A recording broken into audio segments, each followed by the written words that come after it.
on AM 560. The Answer. Now, from the Signature Bank Studios. Only the biggest stories, only the biggest guests, and only the biggest opinions. This is AM 560, The Answer.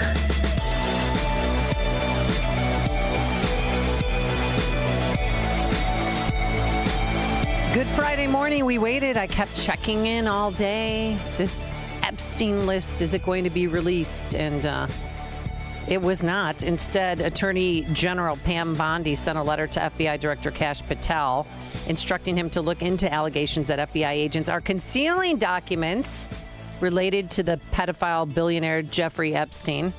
The development came as the Justice Department released the first batch of documents revealing Epstein's alleged associates to conservative online influencers.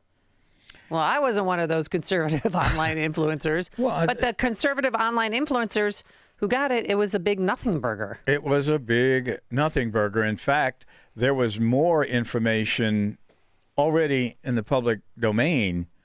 In fact, some of the new information released yesterday had redactions in those documents that were not in the original release, a couple of 3 years ago. Right. So, huh?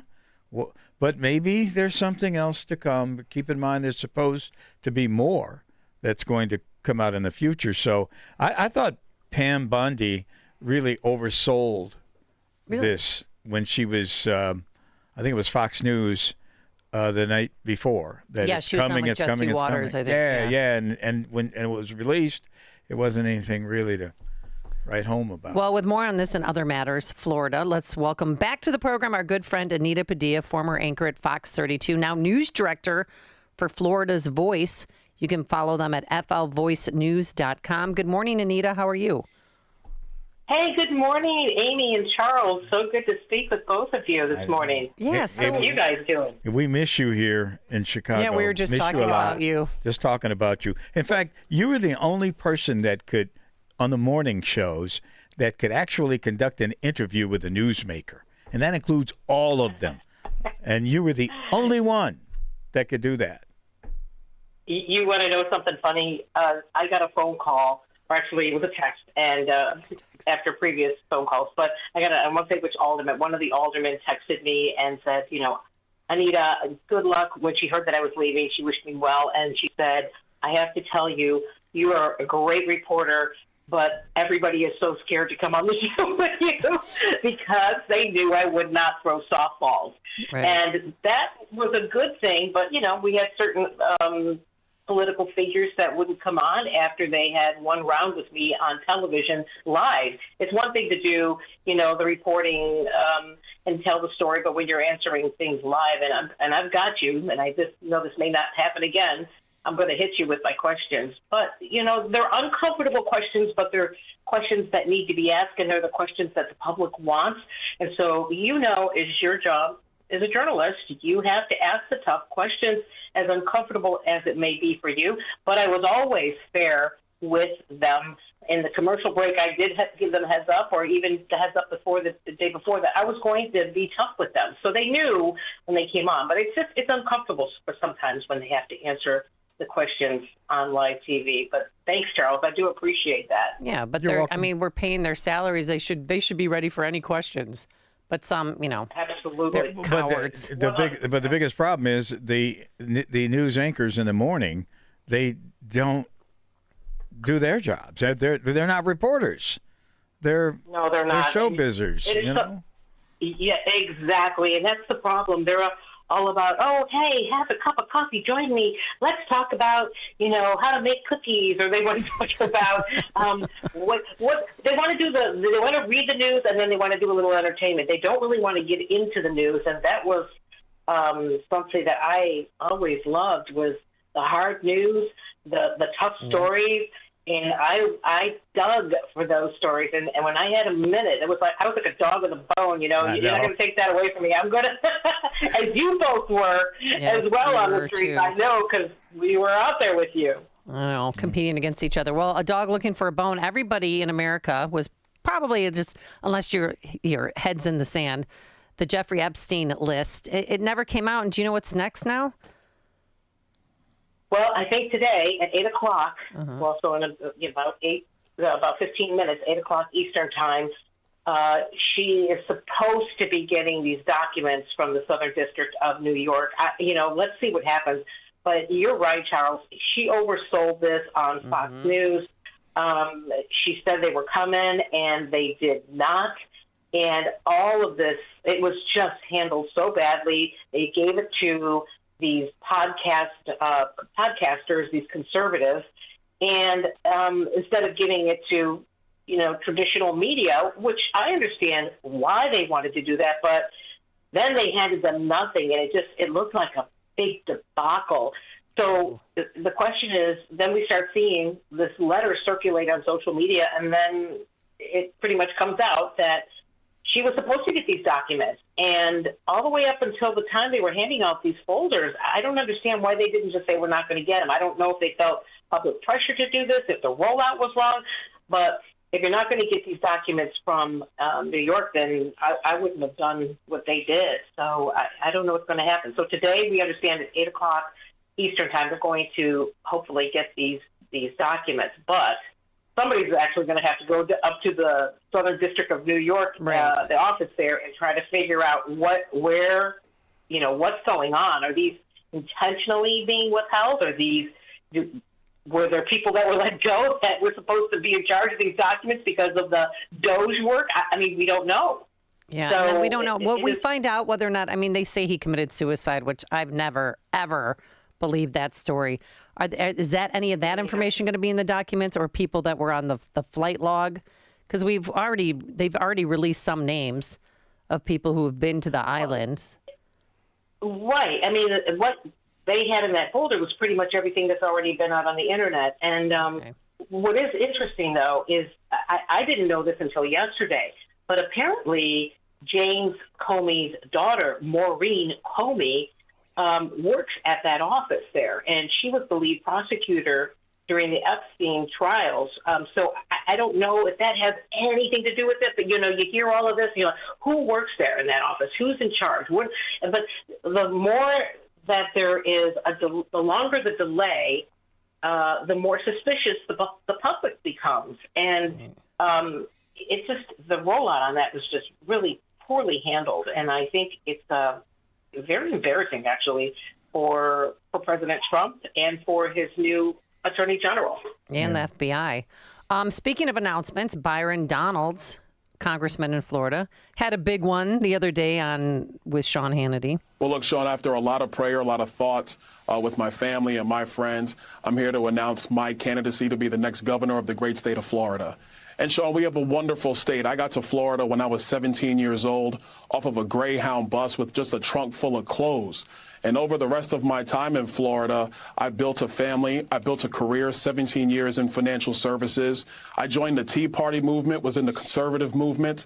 I was able to serve 4 years in the state legislature, 4 years in Congress. And I think now is the time to now take the mantle and lead our state into the future. We have a great governor. Ron DeSantis has done a tremendous job for our state. But now the job is to keep the best state in the country as the best state in the country. And so that's going to be the mission at hand. And I'm excited to announce my candidacy with you tonight. So what are Floridians saying about this possible gubernatorial candidate? Well, it's really interesting because, Ron DeSantis he's very, very popular down here in Florida. But a lot of the work that Ron DeSantis has done has been supported by a great, group of conservative lawmakers who push that agenda too. However, what's going to happen here, we don't know. And the feel here is anytime you see something about Byron Donalds, there's support. There's a tremendous amount of support. People really like him. There was a poll recently, and he just blew all of the other potential candidates away. Casey DeSantis was not on that poll, though. Oh, she wasn't? But he did blow all of. No, she wasn't on that poll. But he had the support of. He has the endorsement even before he announced from President Donald Trump, telling him run, Byron, run, and he hadn't even announced yet. So that's what was really interesting. And then about less than a week later, Donald goes on Fox News and makes that announcement that you just listened to, which is a little unusual, too, because oftentimes when candidates make their announcement, they gather their supporters, they gather their people, their family, and they make it publicly. They don't usually announce it on a television news show or with someone like Sean Hannity.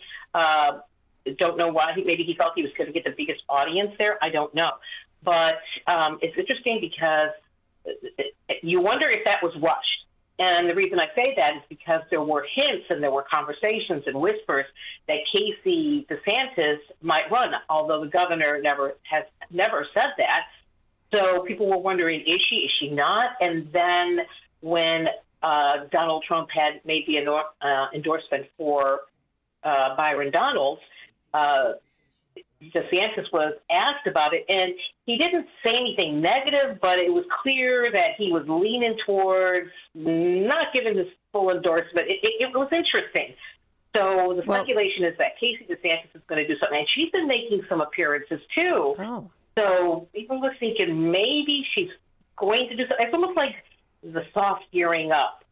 Right. So today, about an hour ago, they announced that she and Ron DeSantis, and they don't usually do this. When we get the press releases that the governor is going to make an appearance, usually with the first lady, it's something to do with kids or cancer. But right now, everything, you're on high alert. So we got a press release just about an hour ago that he and she are going to be holding a press conference in Miami today at 10 o'clock.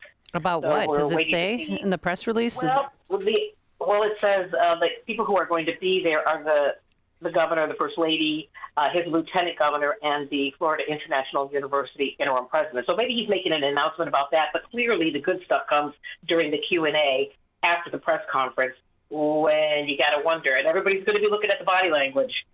If he says or she says she's going to run, what's the political Richter scale say about that? Doesn't that divide the party? And doesn't just like when DeSantis ran against Trump, it divided the party. But what does it mean for 28 and DeSantis?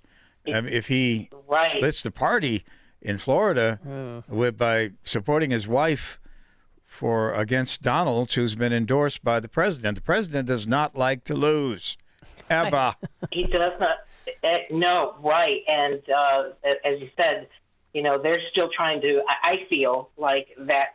They say everything's great between DeSantis and Trump, but there's always that rift, and Donald Trump does not forget. No. He does not forget. Nope. If you no. So it is going to be interesting what's going to happen. It's going to. People are kind of, I think, waiting to see who they want to stand by, but there's already a lot of people coming out publicly saying, they're going to endorse him here. Not as many as I would have thought on Donald's, but he is the first one to jump into the Republican race for governor, which the primary is in August of 2027, and then the general election will be in November of 2027 here. But if Casey DeSantis decides to run, it definitely is going to create a rift because people have to pick sides, and nobody wants to be caught between the two candidates when they want to get stuff done in the legislature. They want things and they want favors from the governor, but they also don't want to upset President Trump because he's got this big agenda that he's trying to do, and no one wants to cross him. Certainly. Well, all right. Before we let you go, I have to know you were on a podcast recently. You know how much I love podcasts. I'm kidding. And you talked about there was a Chicago mayor who tried to get you fired, and I was trying to guess, was it Rahm Emanuel? Was it? No, it was Lori Lightfoot. Really? Get out of here.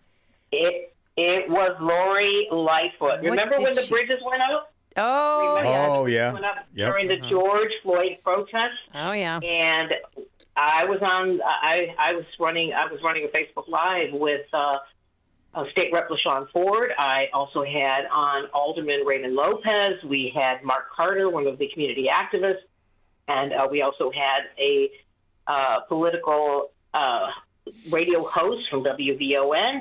And we were all discussing what happened. And I had sources who were telling me that she directed those bridges to go up, although she denied that. She tried to put it off on David Brown because he was the brand new guy there. But I was, I had my sources were right there in the room when she made the call to raise those bridges because he didn't know what to do. So they raised the bridges. And, of course, we all know what happened to the neighborhoods. They got destroyed. And, there was a lot of anger about that. So we were doing a Facebook Live, and her office called me during the middle of my Facebook Live because they wanted to shut that down. And we were in the middle of talking, and they were very nice on the phone because I had my other phone with me.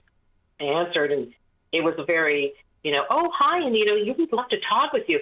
But I said, all right, fine, I'll end my Facebook Live. I ended the Facebook Live and then went back to the phone call with the mayor's office, and they started yelling at me. And I said, no, you're not going to sit there and pull this on me. And I warned my boss at the time, hey, you're going to get a phone call from the mayor's office. Oh, no, yeah, they wanted me gone.